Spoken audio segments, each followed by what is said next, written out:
Aloha, this is Joshua Bowles with Lyric Woodwork and Snake Road Sawmill. Something I've been thinking a lot about is goals for 2025. And the number one is to design a furniture collection.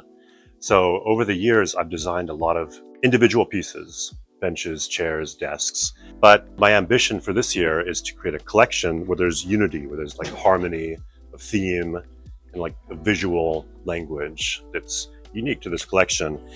And one of the things that I'll be thinking about is this book I picked up about campaign furniture, where it's furniture that's been used for military campaigns. And I think it's a great fit for Hawaii. We have a lot of military clients on Oahu, of course, and people move around a lot. So having furniture that's lightweight, easy to move, and it's also kind of sectional pieces that stack easily together.